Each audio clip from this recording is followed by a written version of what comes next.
Hey guys, I'm here again to do more of the Q&A. So this is going to be part 3.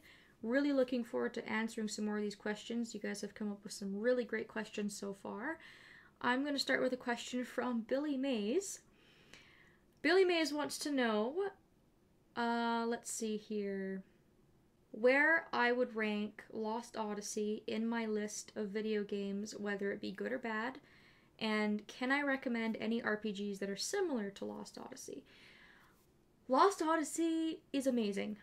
I don't generally have like a ranking system for games in that broad of a spectrum. Games are either good or bad. I would be able to kind of more accurately answer your question if you were a bit more specific, where I would rank it in RPGs or if it was a specific element of it. So the only thing I can really say is that Lost Odyssey is excellent. Very, very good game. Love it. Definitely not anywhere near where I would put a bad game. And any RPG similar to Lost Odyssey, I brought out a couple that I own that I can kind of think of that would be a bit similar to Lost Odyssey. First and foremost, Final Fantasy. Final Fantasy has a very similar battle system, and I do believe it was the creator of Final Fantasy was one of the main people working on Lost Odyssey. So there's a lot of inspiration from Final Fantasy that they put into Lost Odyssey. So you'll notice similarities with those games if you have played any Final Fantasy game before.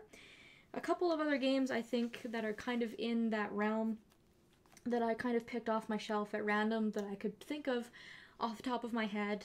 One of them is Infinite Undiscovery. This is a kind of dark JRPG. It has a very similar style and atmosphere to Lost Odyssey, same kind of genre, but the battle style is a little bit different. Blue Dragon is another one that is similar to Lost Odyssey. It has the same battle style. It has a very completely different art style and things like that. But in terms of it being a really fun RPG to play, it's definitely in that realm up above kind of where Lost Odyssey sits. So that's another one that I would recommend for you. And the last thing I could think of that is you might kind of like is the last story for the Wii. Again, this one is kind of more in the realm of being the same kind of atmosphere that Lost Odyssey is. Again, because the question is a bit broad, I can't really answer it in much more detail than that. I wasn't quite sure what you meant in terms of it being similar. I wasn't sure if you were meaning similar gameplay-wise, similar style-wise, character-wise, story-wise, whatever. But hopefully that answers your question. Light Zero asks how I deal with stress, which is a great question because it made me think, how do I deal with stress? I don't really think about it, I just do it. I think the best answer I have for you to answer that question is one day at a time. If I'm feeling stressed out, I kind of try and tell myself stop, and I talk myself down. I ask myself what exactly I'm stressed about. I ask if it's worth being stressed out about and what I can do to fix it. And I find that if I'm stressed, I'm usually feeling overwhelmed or frustrated. So focusing on one task and starting small rather than focusing on the big picture really helps me a lot, because it's that feeling of being overwhelmed, things not going right, being frustrated, that makes the problem hard to solve if you're too focused on everything at once. So I guess that's how I do it. I talk myself down, I focus on one thing at once, and I take it one step at a time until I can get the problem resolved.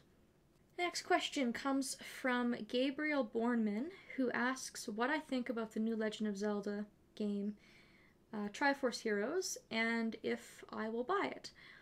Now, I played Four Swords Adventures on the GameCube. Great game. If it's anything like that, I think it's going to be a blast.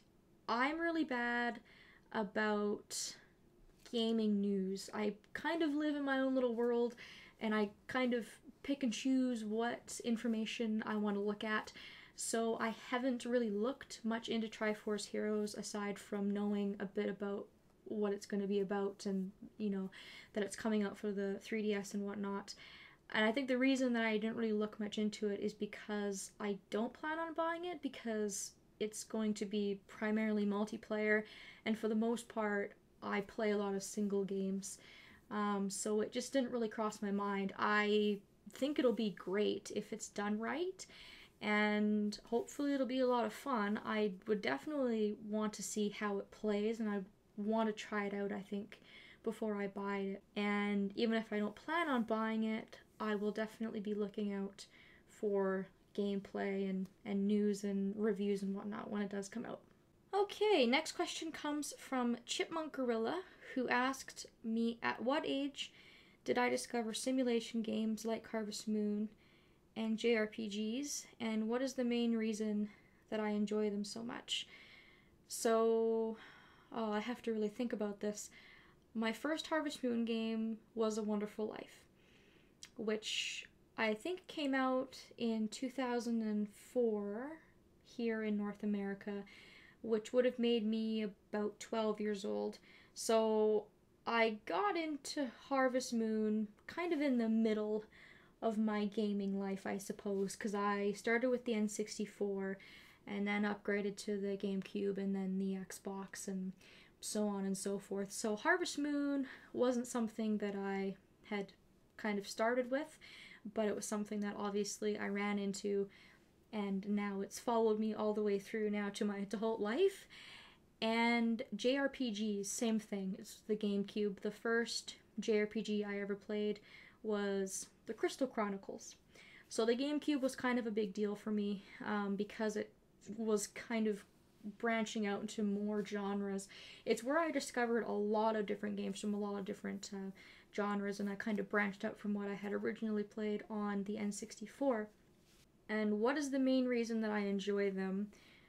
Harvest Moon I enjoy for a lot of different reasons, and it changes all the time.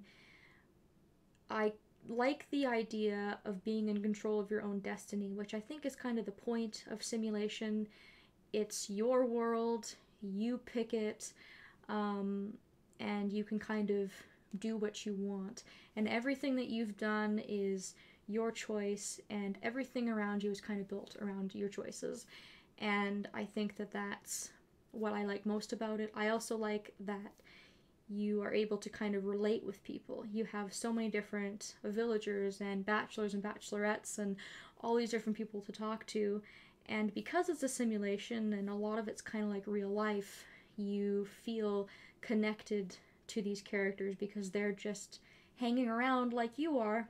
I mean, they're video game characters, but you kind of feel like they could be real people, which I think is probably what I like about the simulation genre in general.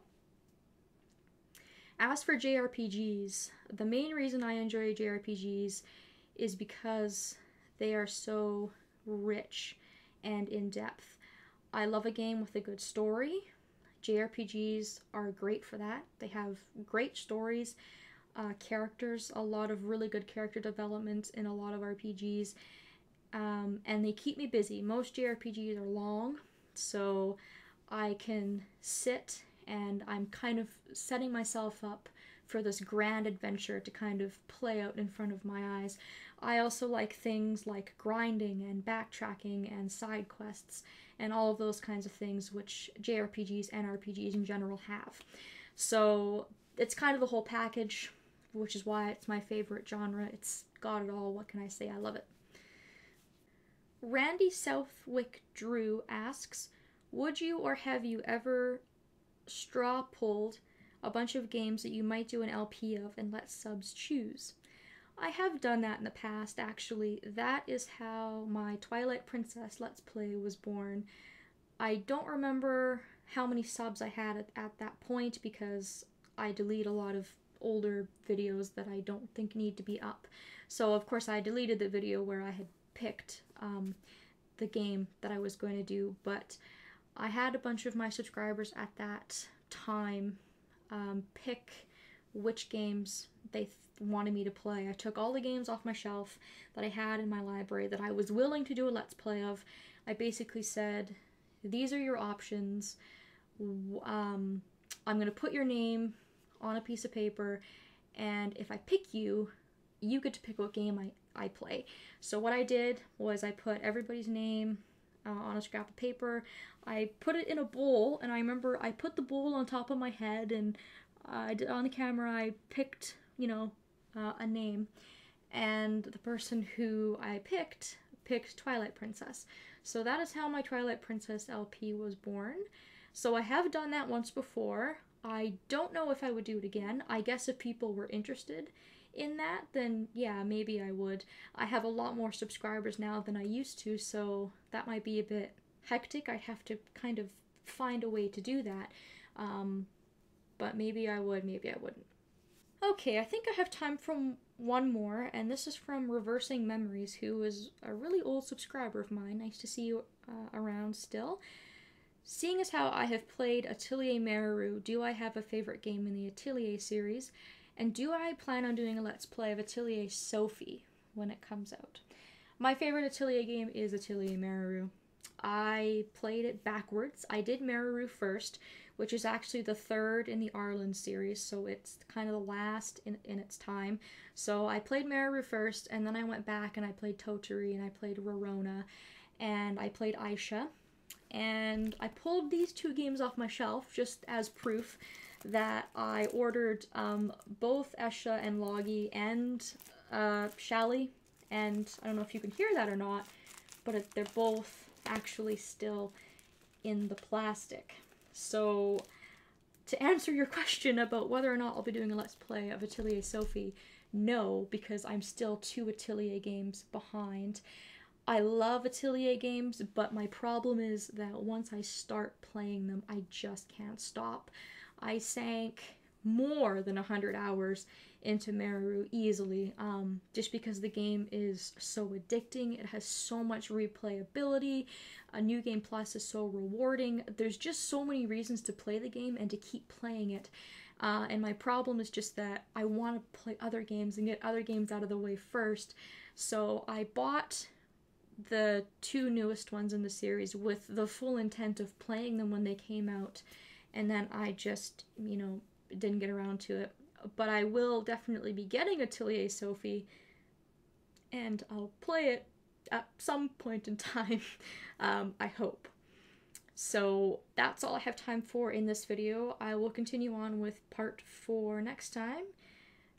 Again, thank you guys so much for all of your questions. I'm having a lot of fun with this, and hopefully you are too. So I will see you in the next video.